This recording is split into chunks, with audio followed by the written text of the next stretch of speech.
Climate shocks and disasters compromise lives, livelihoods and development gains, with vulnerable communities experiencing these impacts the worst.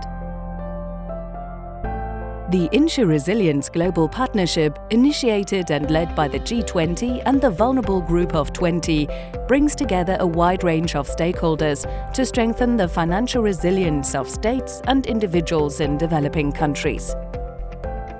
Guided by its Vision 2025, the partnership enables faster, more reliable and cost-effective responses through climate and disaster risk finance and insurance solutions, shifting from reactive crisis management to proactive risk management.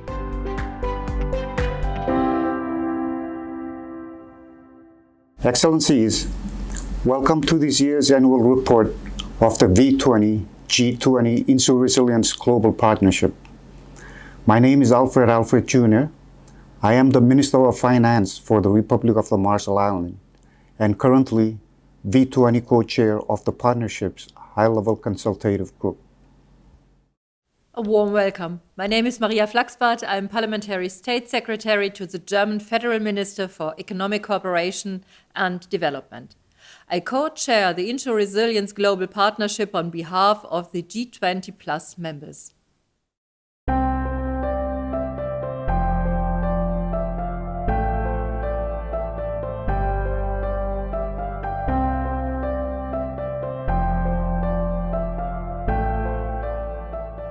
In 2020, we have seen hard-won development gains being undermined or reserved by the COVID-19 pandemic. This additional burden came on top of climate change-related shocks and disasters. Strengthening financial resilience is key to empowering states and communities to handle these crises and to build back better. One of Germany's first responses to the COVID-19 outbreak was to finance premium payments for the African risk capacity amounting to 19 million euros. This enabled African countries to insure poor and vulnerable people against climate risks despite the pandemic. Up to 20 million vulnerable people will have financial protection against extreme weather events like droughts and cyclones this season and upcoming agricultural seasons. Despite all the progress made scaling up climate and disaster risk finance and insurance solutions in vulnerable countries remains an ambitious task requiring closely coordinated actions. The InsuResilience Global Partnership was called into being in 2017 as a joint effort by G20 and V20 countries. Today, more than 80 members have united behind one vision: to strengthen the financial resilience of vulnerable communities against climate risks. In September 2020, our partnership high-level consultative group established important strategic directions for the scope of future work by the partnership. Against the backdrop of the pandemic, we decided that the partnership should also address pandemic risks and other compound risks when they are connected to climate change-related shocks. However, as climate change continues to progress, the partnership will still maintain its focus on climate and disaster-related risks. Also, we endorsed a declaration on gender that we will guide our members in pursuing gender-responsive approaches in their work. And we decided to drive forward the systemic integration of risk finance into national adaptation planning, for example, into countries' updates of their nationally determined contributions under the Paris Agreement. The COVID-19 crisis has reminded us of the fact that we need to accelerate adaptation action and build our adaptive capacities, not only through risk finance mechanism, but through shifting public and private finance toward resilience investment.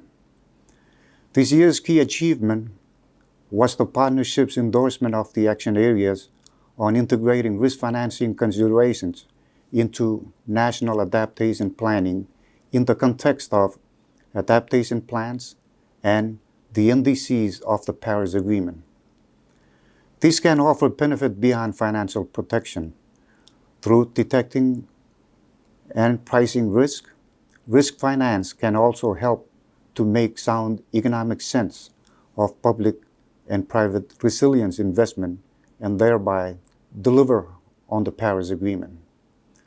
The partnership also continues to support the V20-led Sustainable Insurance Facility, the SIF, which seeks to enhance MSMEs' access to climate-smart insurance products. This is more urgent than ever, given how badly affected our MSMEs are by the pandemic. After having kicked off the work of the SIF last year, during the Marshall Islands presidency of the V20, we have now begun moving toward preparatory implementation in the Philippines and the Pacific. But we all need to push ourselves to move faster with resources to urgently reach small businesses and the poor and vulnerable people who depend on them. Lastly, we would like to highlight the AGLCG's deliberation on sustainable premium financing from our first meeting in Katowice in 2018. G20 countries such as Germany, in the context of ARC this year, have shown sensitivity to the situation.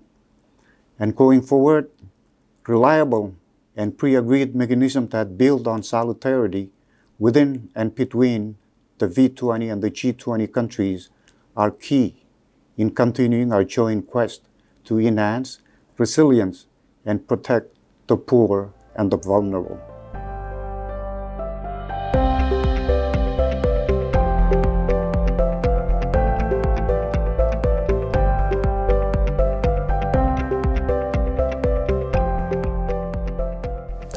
For one, more ambitious NDCs are pivotal for this quest. We must stay on track and update our NDCs. Even the best disaster risk financing will not be able to manage a beyond 2 degree or warmer world. It is critical that we safeguard the 1.5 degree limit beyond which the Marshall Islands and many communities around the world would not survive. Secondly, at the Climate Adaptation Summit, global leaders need to mobilize political support to accelerate policy and finance cooperation. In 2021, we need more commitment from the private sector, given the strain COVID-19 has put on government budgets. Multilateral institutions can support a menu of instruments, such as the V20's accelerated financing mechanism to de-risk private resilience investment. The partnership can harness its convening power to deliver strong public-private partnerships to build impactful protection system through our climate prosperity plans. These need to support the local economy and especially MSMEs through the delivery of the SIF with committed resources. Thirdly, the V20 IMF ministerial plan for in January 2021 will show whether the multilateral system is able to deliver an action plan that enables V20 countries to emerge resilient to climate change. Before and after the ministerial, the partnership, and specifically its member from the risk industry, can support this process by providing the risk analytics necessary to promote the disclosure and management of climate-related financial risk, and by driving new investment for a transformational decade of climate-resilient action. January's Climate Adaptation Summit will set the tone for the year. Much more ambitious action is needed on adaptation and building resilience. Our inter-resilient partnership will have an important role in this. We will need to focus particularly on the needs of the poorest and most vulnerable. and we need to advocate for stronger preparedness to deal with climate risks and for taking into account compound risks.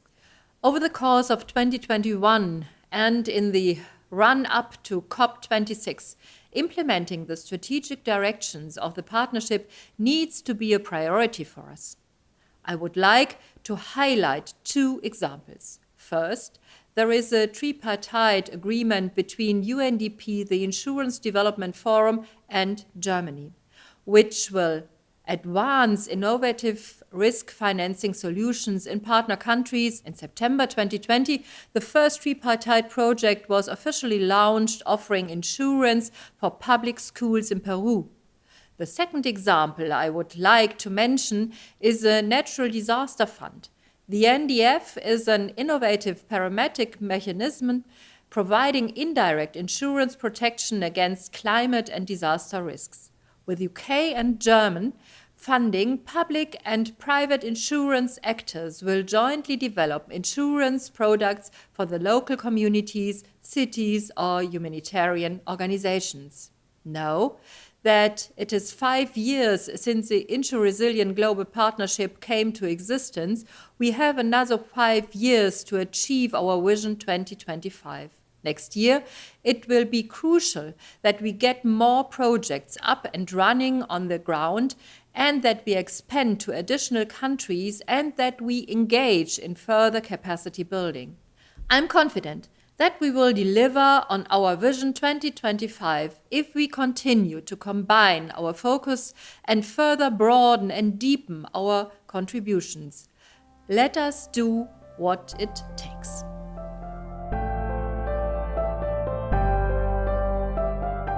The InsuResilience Annual Report 2020 is available in an online format. Please follow this link.